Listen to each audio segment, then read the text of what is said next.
See how this one did. Hopefully a little bit better. Packaging is different already. Ooh. And here it is. Very nice. So definitely more representative of the final product here. Camera sensors are looking a little funky, both of them the same size. They will not be the same size on the original. One of them is going to be slightly bigger than the other, just a little bit. But here it is. iPhone, pretty okay. Let's see what it says. iPhone 8 Plus. So they didn't get the naming right on this one, but no matter. You know, as long as the actual product inside is correct. So let's go ahead and unbox this guy. iPhone 8 Plus. That will be a real product, but it won't be the one with the vertical cameras. That's going to be the iPhone X model. Okay, and here it is. Oh, definitely a little bit more accurate inside. We've got this. Still no Apple stickers. The day a clone comes with Apple stickers is the day I will cry on camera for the first time. And this guy feels solid. It feels very hefty. That's nice. The feeling of premium quality just because it's heavy. We got our accessories here. Unfortunately, no bundled AirPods this year, but we do have these. I wonder, do these come with a lightning? Oh, they do. So I'm assuming this doesn't have a headphone jack either. All right, so that is the iPhone 8 packaging. Let's check out the actual product. So how do I get this out of here? They actually sealed it in, so I literally have to cut it out of here. Okay. All right, and please be good. Did they really seal it into both of these? Wow, airtight. Okay. Ooh, iPhone. And here it is. Guys, look at that. They actually put an effort into getting those curved corners up on top, the sensor bar. Unfortunately, I'm seeing a little difference there from the original. There's a chin on the bottom and on the top where the screen doesn't go all the way through. So if I peel off the screen protector, look at that. There actually is a border here. So unfortunately, the display on this one does not go all the way up, but it is an 18:9 display. So that makes it the most sophisticated display on an iPhone clone ever. And on the back, check that out. Very clean. No FCC labels. Looks definitely in tune with more of the original here. So this is an early look, but still pretty dang good for the real deal, or the real clone deal. Camera lens looks definitely better than this one. You know, this design in general, I do like it. I mean, I don't see why people are disliking it. It looks cool, something different. Let's go ahead and power it on. And by the way, this has the longer power button here, and hopefully it's charged up here. On the bottom, we got our lightning port, stereo, well, just speakers for now, and then this one might have a stereo speaker up here, who knows. Tiny status bar cut out there, the speaker grill. There it is. Dang, that's not bad. That gives you a huge user experience, and that's a very sharp display. So you definitely get what you pay for with this. $300 for a clone is no laughing matter. Let's see how the software does though. Does it make up for the price? So build-wise, I definitely say it's definitely the most well-built clone I've felt. Metal border there. This actually might be glass on the back, and not sure how I feel about this. Is it a resistive touchscreen? All right, so press home to open.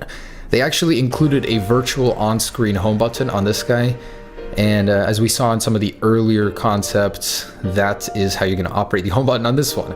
On the real one, we're going to see some sort of gestures. And as you can see, double tap there opens up the app switcher. Okay, get started on home. No thanks. So what do I have to click? Double tap to go home every single time? Are you serious? It does not go home from one tap. Interesting. That's kind of annoying. Ooh, there's Control Center. So they did copy the iOS 11 Control Center even. That's funny. Ooh, that works very well, surprisingly. It's a very bright display for a clone. Very good. And I wonder if it can be adjusted and controlled. This is actually the first time I've actually seen an iOS 11 running clone. So that's kind of cool. You actually hold on these and they open up the platters. I wonder if it has 3D touch. Seems like it doesn't, definitely. Let me see, how do I activate Siri? Do I hold this? And nothing. So if I hold it, does it go home? No, it does not. Interesting, they kind of complicated this for no reason. Over here, we've got the widget view there, cool. And the notification center. Unfortunately, they didn't copy the cover sheet, so it doesn't bring down the lock screen, just the notification center. Anyways, still acceptable for iOS 11. Let's go ahead and see what this thing is running. So let's jump in here. Definitely doesn't have the new icons from later betas of iOS 11, but iOS 11.0.1, cool. So this was a firmware that was rumored the iPhone 8 is going to come with it. Looks like it does. But we've got 128 gigabytes here, and this I believe is real 128 gigabytes for the price tag. Man, oh, that's annoying. No home with a single button. Even the App Store icon is not changed. The Maps is the old one. It's not the real deal, unfortunately. But it does look very good. I like how they blended the corners. Looks very sharp. So the display is pretty clean on this guy. The OS is there. Let's see what each one looks like. So that's the camera, music player here.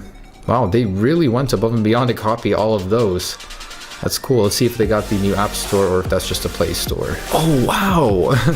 That's cool. That's the first time I've ever even saw a cloned App Store.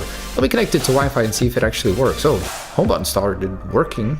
Okay, cool. That is actually amazing. The amount of effort these guys put to trick you into thinking that's a real App Store is amazing. So they have some sort of custom App Store on here with the very same look, and at least the features works.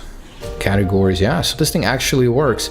Not gonna find all the apps you want in here, but that is pretty neat. They got the animations even, so the animations very similar to the ones currently in iOS 11. Let's see the lock screen. Press home to open. Oh, whoa. What? So you can actually slide it to the camera and it unlocks the device? Oh, no, it doesn't. Just a weird glitch. All right, that's kind of interesting. It's just funny for me to go through this and see how they program this thing compared to the real deal. And look, here is the real App Store. So if you want the Play Store, not the BS one over here, you're gonna find that in the extras. So what else? What else could I show you guys? I got Safari, definitely cloned that one.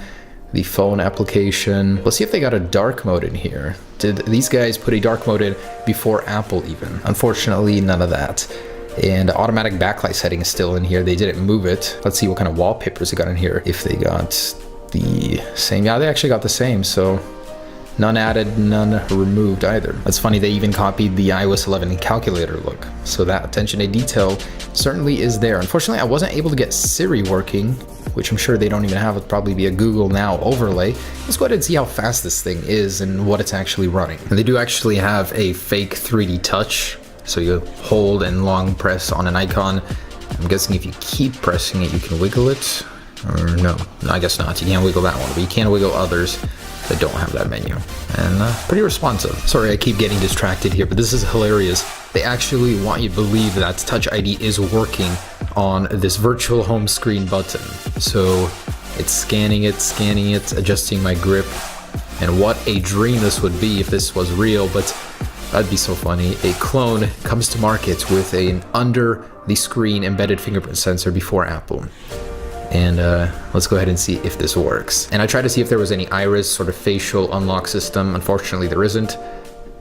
And did it work? Why are you not scanning my fingerprints? I guess not. It's all a fake. It does not actually let you. And unlike Apple, it lets you take off the fingerprint without putting your passcode in even. All right. Got Android 6.0. Even the Galaxy Note 8 clone I saw a little while ago had something newer. Ooh, 1.3 gigahertz. Hey, at least they're honest. And 962 megabytes, so 1 gig of RAM. Let's run that benchmark. Don't have high hopes for this one though. And I'm sorry guys, I tried twice. Halfway through the benchmark being completed, it just crashes and I have to restart and nothing happens. That should tell you enough you need to know about the performance of this guy. If you're buying it, definitely don't do it for the performance aspect. So let's go ahead and take a look at that camera. I'm hoping that this will be a next generation experience with a vertical camera. All right, just kidding guys. On the real one, yes, this one, I bet this one is a fake on the bottom. It looks like a dud. But we'll open it up and take a look in just a second. All right, so I'm starting from a dark to light environment, and wow, look at that motion blur. This is just walking down. If I stand still, it's still hard for it not to happen. Hard to believe that Apple changed these cameras at all, you know? I would expect a little bit more from a vertical lens camera. Should be doing a little bit better. Let's do some panning here, up, down to light. Oh my gosh. How is this worse than the last clone? That is truly awful. Oh my goodness. So if you're buying this for the camera, just know this literally should not even be defined as a camera. It is so bad. Certainly one of the worst cameras I have ever used on a smartphone. The vertical orientation didn't help out much. Alright guys, next up, let's see if we can get an Antutu out of this guy. And once again, another failure. I have never had this where a device just simply refuses to do a test, both on Antutu and on the Geekbench. It keeps restarting from the beginning here. So I cannot give you an accurate representation of how this phone performs via GPU or CPU, unfortunately. So that's not gonna happen. It just keeps restarting, as you can see right here. I'm gonna go back over and over. All right, so let's try and get in here. I don't know how difficult this could be, if this is real glass or not. I'll find out if I break it or not, but oh, there we go.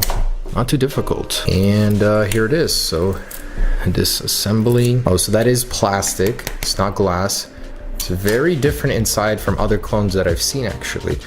They're using a different color. Usually they use a green silicon. Camera is really tiny up there in the corner. Very neat battery, not those usual silver plated.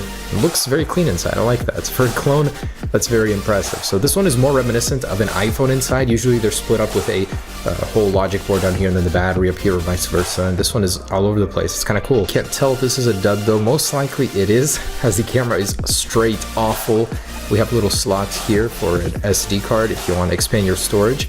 Made it easy for you. So overall, pretty cool. All right, guys, so there it is, the iPhone 8 Plus or iPhone X clone before the official release. Hope you enjoyed that. Would I recommend this at $300? Oh dear, no way. I mean, if you want to have this at a fraction of the price of the original, just to see the design for yourself, just to show off without actually having to spend $1,000, sure, go ahead. But I would not recommend it at $300 for a daily driver. You can buy an iPhone SE at that price used, and it'll do so much better than this. Anyways, hope you enjoyed it. As always, just a funny clone video, nothing meant to be used as an original. Hopefully they'll have some better clone versions in the future, but this is the best iPhone 8 clone yet. Peace. We'll be right back.